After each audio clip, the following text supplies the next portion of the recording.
दिसंबर का पहला पखवाड़ा चल रहा था। शीत ऋतु दस्तक दे चुकी थी। सूरज भी धीरे धीरे अस्ताचल की ओर प्रस्थान कर रहा था और उसकी किरणें आसमान में लालिमा फैलाए हुई थी। ऐसा लग रहा था मानो ठंड के कारण सभी घर जाकर रजाई में घुसकर सोना चाहते हों। पार्क लगभग खाली हो चुका था, लेकिन हम दोनों अभी तक उसी बेंच पर बैठे बातें कर रहे थे। हम एक दूसरे की बातों में इतने खो गए थे कि हमें रात्रि की आहट का भी पता नहीं चला। मैं तो बस एकाग्रचित्त हो अखिलेश की दीवानगी भरी बातें सुन रही थी। मैं तुमसे बहुत प्यार करता हूँ रीमा, मुझे कभी तन्हा मत छोड़ना। मैं तुम्हारे बगैर बिल्कुल नहीं जी पाऊँगा, अखिलेश ने मेरी उंगलियों को सहलाते हुए कहा। कैसी बातें कर रहे हो अखिलेश? मैं तो हमेशा तुम्हारी बाहों में ही रहूँगी, जीऊँगी भी तुम्हारी बाहों में और मरूँगी भी तुम्हारी ही गोद में सिर रखकर। मेरी बातें सुनते ही अखिलेश बौखला गया। ये कैसा प्यार है रीमा?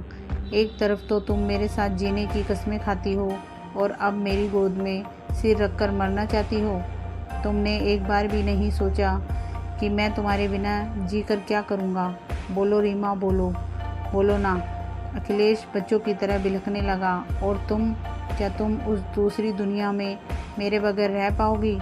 जानती हो रीमा, अगर मैं तुम्हारी जगह होता तो क्या कहता? अखिलेश ने आंसू पोंछते हुए कहा। यदि तुम इस दुनिया से पहले चली जाओगी तो मैं तुम्हारे पास आने में बिल्कुल भी देर नहीं करूँगा, और यदि मैं पहले चला गया तो फिर तुम्हें अपने पास बुलाने में देर नहीं करूँगा, क्योंकि मैं तुम्हारे बिना कहीं भी नहीं रह सकता। अखिलेश का यह रूप देखकर पहले तो मैं सहम गई, लेकिन अपने प्रति अखिलेश का ये पागलपन मुझे अच्छा लगा। हमारे प्यार की कलियां अब खिलने लगी थी। किसी को भी हमारे प्यार से कोई ऐतराज़ नहीं था। दोनों ही घरों में हमारे रिश्ते की बातें होने लगी थी। हमारे खुशी के मेरे कदम ज़मीन पर नहीं पड़ते थे, लेकिन अखिलेश को ना जाने आजकल क्या हो गया था। हर वक्त वह खोया खोया सा रहता था। उसका चेहरा पीला पड़ता जा रहा था, शरीर भी काफ़ी कमज़ोर हो गया था। मैंने कई बार उससे पूछा, लेकिन वह हर बार टाल जाता था। मुझे ना जाने क्यों ऐसा लगता था जैसे वह मुझसे कुछ छिपा रहा है। इधर कुछ दिनों से वह जल्दी शादी करने की जिद कर रहा था। उसकी जिद में छिपे प्यार को मैं तो समझ रही थी, मगर मेरे पापा मेरी शादी अगले साल करना चाहते थे ताकि मैं अपनी पढ़ाई पूरी कर लूँ। इसलिए चाहकर भी मैं अखिलेश की जिद ना मान सकी। अखिलेश मुझे दीवानों की तरह प्यार करता था और मुझे पाने के लिए वह कुछ भी कर सकता था। यह बात मुझे उस दिन समझ में आ गई जब शाम को अखिलेश ने फ़ोन करके मुझे अपने घर बुलाया। जब मैं वहाँ पहुँची तो घर में कोई नहीं था। अखिलेश अकेला था। उसके मम्मी पापा कहीं गए हुए थे। अखिलेश ने मुझे बताया कि उसे घबराहट हो रही थी और उसकी तबीयत भी ठीक नहीं थी, इसलिए उसने मुझे बुलाया है। थोड़ी देर बाद जब मैं उसके लिए कॉफ़ी बनाने रसोई में गई, तभी अखिलेश ने पीछे से आकर मुझे आलिंगन कर लिया। मैंने घबराकर पीछे हटना चाहा, लेकिन उसकी बाहों की जंजीर न तोड़ सकी। वह बेतहाशा मुझे चूमने लगा। मैं तुम्हारे बिना नहीं रह सकता रीमा, जीना तो दूर, तुम्हारे बिना तो मैं मर भी नहीं पाऊँगा। आज मुझे मत रोको रीमा, मैं अकेला नहीं रह पाऊँगा।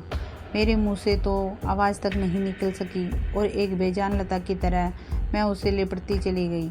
उसकी आंखों में बिछुड़ने का भय साफ झलक रहा था और मैं उन आंखों में समाकर इस भय को समाप्त कर देना चाहती थी। तभी तो पन पलकों से मैंने अपनी सहमति जाहिर कर दी। फिर हम दोनों प्यार के उफनते सागर में डूबते चले गए और जब हमें होश आया तब तक सारी सीमाएं टूट चुकी थी। मैं अखिलेश से नज़रें भी नहीं मिला पा रही थी और उसके लाख रोकने के बावजूद बिना कुछ कहे वापस आ गई। इन 15 दिन में ना जाने कितनी बार वह फ़ोन और SMS कर चुका था, मगर ना तो मैंने उसके SMS का कोई जवाब दिया और ना ही उसका फ़ोन रिसीव किया। 16वें दिन अखिलेश की मम्मी ने ही फ़ोन करके मुझे बताया कि अखिलेश पिछले 15 दिन से अस्पताल में भर्ती है और उसकी अंतिम सांसें चल रही हैं। अखिलेश ने उसे बताने से मना किया था, इसलिए वह अब तक उसे नहीं बता पा रही थी। इतना सुनते ही मैं एक पल भी ना रुक सकी। अस्पताल पहुंचने पर मुझे पता चला कि अब उसकी ज़िंदगी के बस कुछ ही क्षण बाकी हैं। परिवार के सभी लोग आंसुओं के सैलाब को रोके हुए थे। मैं बदहवास सी दौड़ती हुई अखिलेश के पास चली गई। आहट पाकर उसने अपनी आंखें खोली। उसकी आंखों में खुशी की चमक आ गई थी। मैं दौड़कर उसके कृशकाय शरीर से लिपट गई। तुमने मुझे बताया क्यों नहीं अखिलेश? सिर्फ कॉल मी लिखकर सैकड़ों बार मैसेज करते थे। क्या एक बार भी तुम अपनी बीमारी के बारे में मुझे नहीं बता सकते थे? क्या मैं इस काबिल भी नहीं कि तुम्हारा गम बांट सकूं? मैं हर दिन तुम्हें फ़ोन करता था रीमा, पर तुमने एक बार भी क्या मुझसे बात की? नहीं अखिलेश, ऐसी कोई बात नहीं थी, लेकिन उस दिन की घटना की वजह से मैं तुमसे नज़रें नहीं मिला पा रही थी। लेकिन गलती तो मेरी भी थी ना रीमा, फिर तुम क्यों नज़रें चुरा रही थी? वह तो मेरा प्यार था रीमा, ताकि तुम जब तक जीवित रहोगी मेरे प्यार को याद रख सकोगी। नहीं अखिलेश, हमने साथ जीने मरने का वादा किया था। आज तुम मुझे मझधार में अकेला छोड़कर नहीं जा सकते। उसके मौत के एहसास से मैं कांप उठी।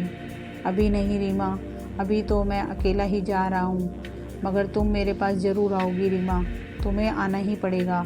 बोलो रीमा, आओगी ना अपने अखिलेश के पास? अभी अखिलेश और कुछ कहता कि उसकी सांसें उखड़ने लगी और डॉक्टर ने मुझे बाहर जाने के लिए कह दिया। डॉक्टरों की लाख कोशिशों के बावजूद अखिलेश को नहीं बचाया जा सका। मेरी तो दुनिया ही उजड़ गई थी। मेरा तो सुहागन बनने का रंगीन ख्वाब ही चकनाचूर हो गया। सबसे बड़ा धक्का तो मुझे उस समय लगा जब पापा ने एक भयानक सच उजागर किया। यह कॉलेज के दिनों की कुछ गलतियों का नतीजा था, जो पिछले 1 साल से वह एड्स जैसी जानलेवा बीमारी से जूझ रहा था। उसने यह बात अपने परिवार से में किसी से नहीं बताई थी, यहाँ तक कि डॉक्टर से भी किसी को ना बताने की गुजारिश की थी। मेरे कदमों तले ज़मीन खिसक गई। मुझे अपने पागलपन की वह रात याद आ गई जब मैंने अपना सर्वस्व अखिलेश को समर्पित कर दिया था। आज उसकी 5वीं बरसी है और मैं मौत के कगार पर खड़ी अपनी बारी का इंतज़ार कर रही हूँ। मुझे अखिलेश से कोई शिकायत नहीं है और ना ही अपने मरने का कोई गम है, क्योंकि मैं जानती हूँ कि ज़िंदगी के उस पार मौत नहीं, बल्कि अखिलेश मेरा बेसब्री से इंतज़ार कर रहा होगा। मैंने अखिलेश का साथ देने का वादा किया था, इसलिए मेरा जाना तो निश्चिंत है। परंतु आज तक मैं यह नहीं समझ पाई कि मैंने और अखिलेश ने जो किया वह सही था या गलत। अखिलेश का वादा पक्का था, मेरे समर्पण में प्यार था, या हम दोनों के प्यार की मंजिल के रूप में मौत मिली। यह प्यार था, क्या यही प्यार है? क्या पता मेरी डायरी में लिखा ये वाक्य मेरा अंतिम वाक्य हो। कल का सूरज मैं देख भी पाऊंगी या नहीं, मुझे नहीं पता। धन्यवाद दोस्तों।